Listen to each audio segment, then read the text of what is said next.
Hi everyone. तो आज की इस बेसिक मैथमेटिक्स की वीडियो में अपन डिस्कस करने वाले हैं मॉडुलस इक्वेशन के बारे में। लास्ट वीडियो में अपन ने कंप्लीट डिस्कस करा था कि मॉडुलस फंक्शन क्या होता है।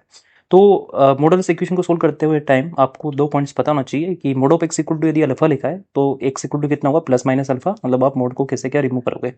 बट कंडीशन ये कि alpha should be what, either positive होना चाहिए फिर जीरो चलेगा। दूसरा अपने पास है कि mod of x equal to यदि मेरे पास मोड ऑफ अल्फा है तो यहाँ पर एक्स इक्वल टू कितना आएगा, प्लस माइनस अल्फा आएगा। यहाँ पर alpha can be any real number. अब ये चीज़ आपको एग्जाम्पल के थ्रू समझ में आ जाएगी कि for example mod of x equal to -3 है। तो अल्फा यदि मेरे पास नेगेटिव नंबर हो गया तो ऑब्वियसली इसका सोल्यूशन क्या आएगा, नो सोल्यूशन। क्यों? क्योंकि मोड का आंसर कभी नेगेटिव तो हो ही नहीं सकता। इसलिए कंडीशन यहाँ पर पुट कर रहे थे कि alpha should be what, either positive या फिर जीरो। दूसरा, mod of x equal to यदि 2 है तो एक्स इक्वल टू कितना आएगा मेरे पास, +-2। इस कंडीशन के अकॉर्डिंग सेम मेरे पास लिखा है mod of x equal to mod of -5। तो आप बैकलिस्ट पे जब आप सोल्व करोगे कितना एक्स इक्वल टू +-5 आएगा। अब जैसे कि अपन एक एग्जांपल ये लेते हैं कि mod of x-1 equal to 2x-3 दे रखा है। तो ये मैंने आपको जब रूट इक्वेशन के बारे में अपन डिस्कस कर रहे थे तो आप ये ध्यान रखना कि मॉडुलस इक्वेशन आए, रूट में इक्वेशन आए तो आप उसको नॉर्मली सोल्व करो। फिर बाद में जो भी आंसर आता है उसको आपको क्रॉस चेक करना है। तो यहाँ पर अपने पास ये जो एक तरह से इसको मैंने अल्फा बोला, तो ये क्या होगा, mod of x equal to alpha है तो x-1 इक्वल टू क्या आएगा, अल्फा आएगा। और यहाँ पर ये -10 ऑफ अल्फा आ जाएगा। ठीक है।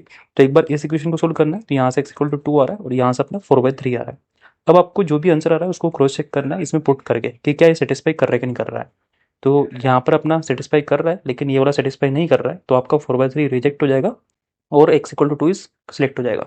अब जैसे कि ये वाला क्वेश्चन देखते हैं जहाँ पर आपके पास एक मोड के अंदर मल्टीपल मोड आते जा रहे हैं। तो इसमें आपको निकालना है sum of all integral values that are satisfying this equation. तो आपको क्या करना है कि बाहर वाले मोड को छोड़कर पूरा का पूरा जो अंदर एक्सप्रेशन है उसको एज एक्स ट्रीट करना है। तो आपके पास लिखा है mod of x equal to 9। तो क्या होगा, एक तरह से दिस इक्वल टू 9 और दिस इक्वल टू -9। फिर ये -7 जब इधर जाएगा तो -2 बचेगा। तो यदि अपने इस वाले पार्ट को देखें तो mod of this expression equal to -2। तो यहाँ से क्या मिल जाएगा आपको, नो सोल्यूशन, क्योंकि मोड का आंसर कभी भी नेगेटिव नहीं आ सकता है।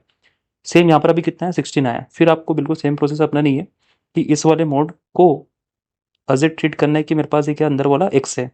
तो यहाँ से कितना आंसर आएगा कि दिस अंदर नंबर इक्वल टू 16 और यहाँ पर -16। इसको फर्दर सोल्व करा तो -11 आ रहा है जो कि अपन को नो सोल्यूशन दे देगा। लेकिन अब ये चलता जाएगा, एक तरह से आपका ट्री स्ट्रक्चर चलता जाएगा। तो यहाँ से इसको आप सोल्व करेंगे तो x इक्वल टू 19 आएगा और यहाँ से अपने पास -23 आएगा। तो सम निकालना था आपको, तो सम कितना आएगा, दोनों को सम करेंगे तो -4। अब ये वाला क्वेश्चन आपको ट्राई करना है।